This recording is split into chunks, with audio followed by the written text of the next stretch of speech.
안녕하십니까. 오늘은 연로하신 부모님 그리고 거동이 불편하신 그런 부모님을 위해서 국가에서 운영하는 장기요양보험 제도를 활용하자 신청하는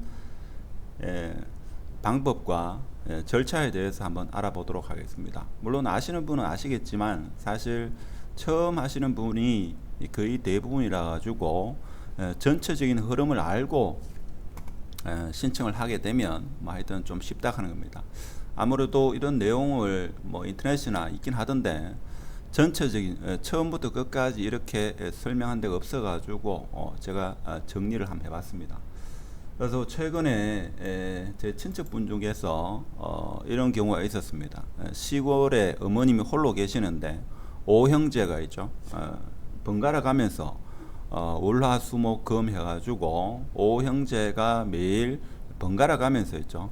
집을 방문해가지고 식사, 청소 뭐 여러 가지 문제를 해결하다 보니까 어머님도 힘이 들고 김병에 효자 없다는 말이 있듯이 그 오형제도 상당히 힘들어 해가지고 저 국민건강관리공단의 장기요양 보호제도를 이용해봐라 이래가지고 공단에 연락해가지고 지금 편안히 어머님을 모시고 있다라는 이런 사례, 이것을 모르는 분이 의외로 많더라고요. 그리고 어떻게 신청하는지 뭐 어떠한 과정을 거쳐가지고 최종 판단이 나고 최종 결정이 나고 어떠한 단계를 거치는지 한번 해보면 쉬운데 한 번도 안 해보면 있죠. 이게 뭐 어디에 물어봐야 될지도 모르고 주위에 물어봐도 아주 그 상세하게 이렇게 설명해 주는 데가 없는 것 같더라고요. 그래서 본인은 직장 문제로 어머님한테 매주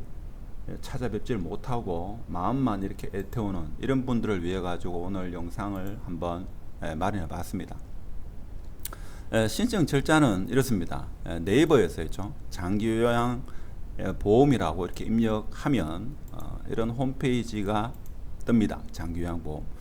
여기서 국민건강보험공단 노인장기요양보험 요 사이트가 나오는데 클릭해 보시면 자 클릭하면 이런 사이트가 뜹니다. 뜨면 알림 자료실에 여기에 서식 자료실에 클릭하면 이렇게 쭉 페이지가 뜹니다.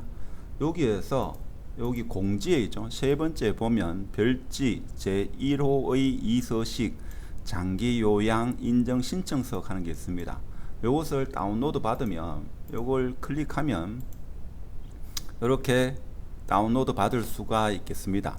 그러면 다운로드 받으면 어떻게 되는가 하면 자 클릭했습니다. 그러면 일반적으로 어떤가 하면 보통 한 50대, 40대, 50대 되면 있죠. 어머님이나 아버님이 건강이 많이 안 좋으면 요양병원으로 모시려고 하지만 정작 어머님, 아버님은죠. 요양병원에 안 가려고 합니다.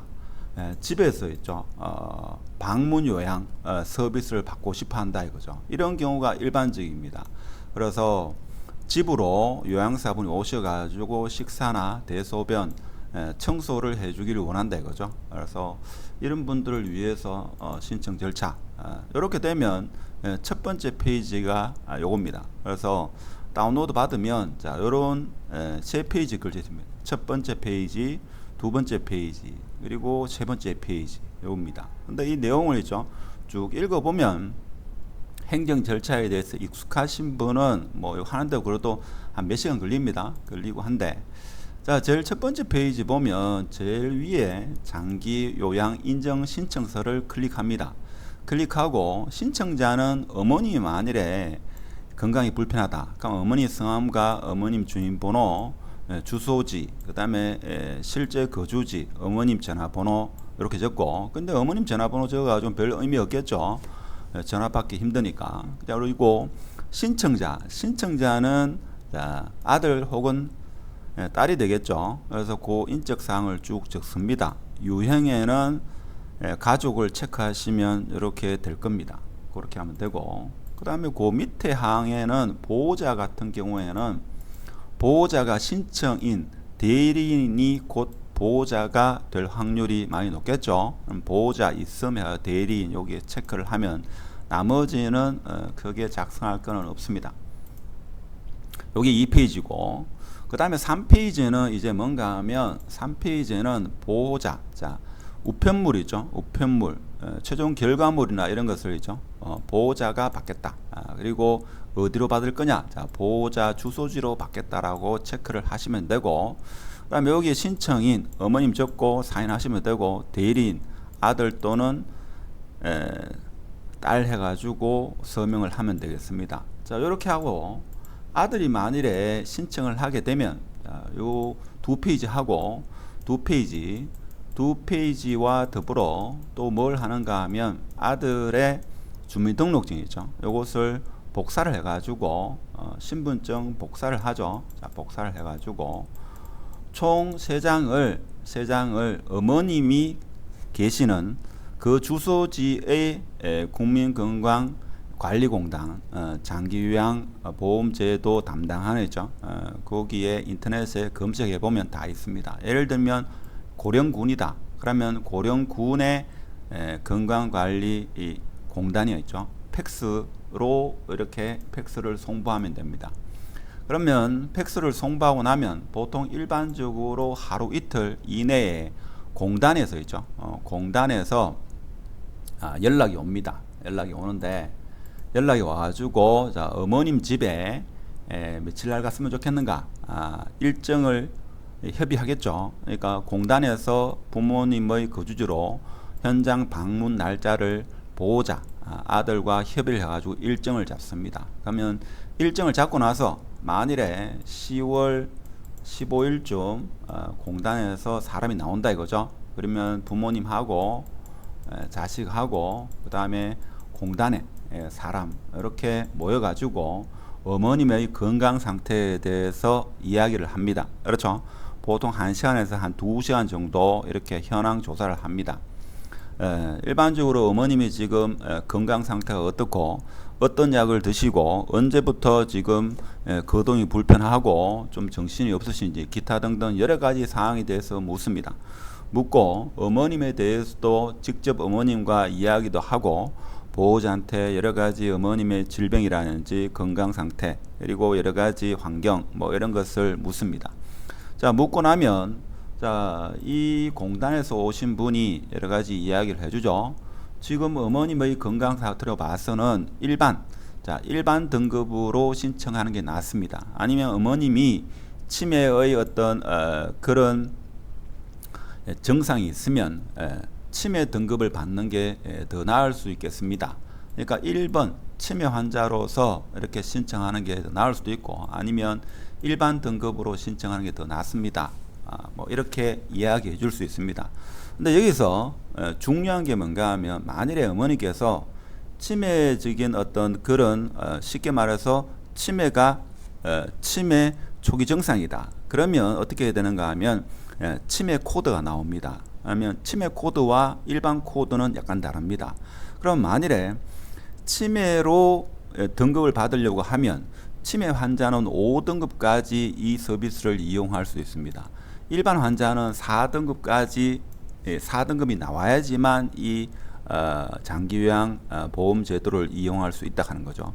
그러면 1등급, 2등급은 아주 심한 경우입니다. 심한 경우고 5등급은 가장 약한 경우다 이렇게 보시면 됩니다.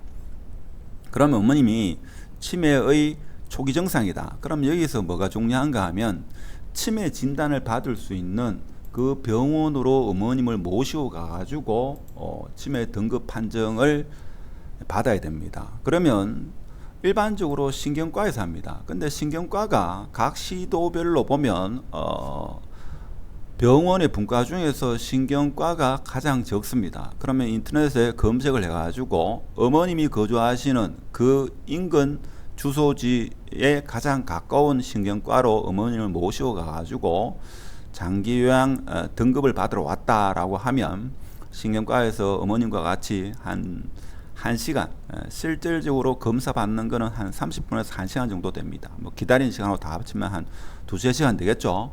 자 그렇게 되면 의사 선생님이 자 어머님한테 여러 가지 질문을 하고 그리고 임상병리사 또는 그 진단과 관련된 업무를 보는 이분이 어머님과 이야기를 하고, 아들은 혹은 그 보호자도 설문지 한 10페이지 정도 이렇게 됩니다. 그래서 한 30분에 걸쳐 가지고 어머님의 건강 상태에 대해서 체크를 합니다. 자, 그렇게 하고 나면 최종적으로 의사 선생님이 그 설문지와 어머님과 그 상담했는 내용, 그것을 근거로 해가지고 의사 소견서를 공단으로 송부합니다. 이것은 컴퓨터 상에서 의사 선생님이 그 내용을 타이핑 해가지고 바로 공단으로 보낸다 이거죠.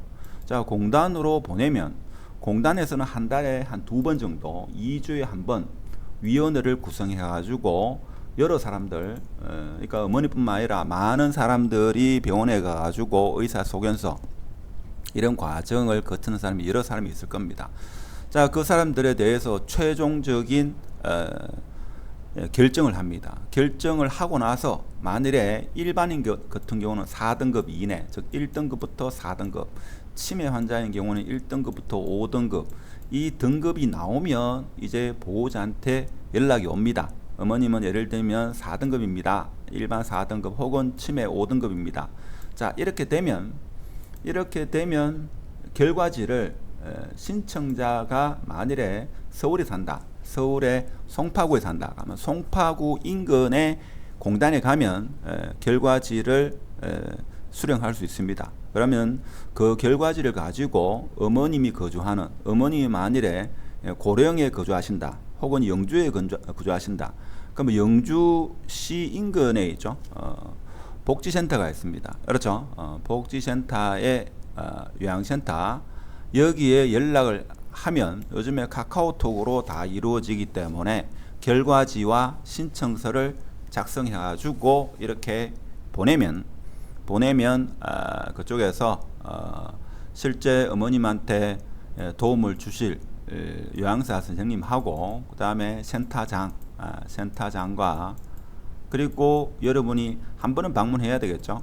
여러분 자식하고 이렇게 시간 날짜를 잡아가지고 어머님 집에 오셔가지고 앞으로 이러한 주로 식사나 청소 기타 등등 이런 서비스를 해주십시오라고 이렇게 합의를 하고 그 다음 날부터 어머님께 매일 오셔가지고 이런 요양 서비스를 받을 수 있다 하는 겁니다. 자, 그러면 경제적인 부분은 어떻게 되느냐? 일반적으로 주 5회 해가지고 하루 3시간 정도 이렇게 서비스를 받게 되면 보호자가 부담해야 될 이 금액은 일반적으로 한 15만원에서 16만원, 물론 요율이 있습니다만은 요율이 낮게 되면 한 6만원, 7만원 뭐 이렇게 받는 경우도 있습니다.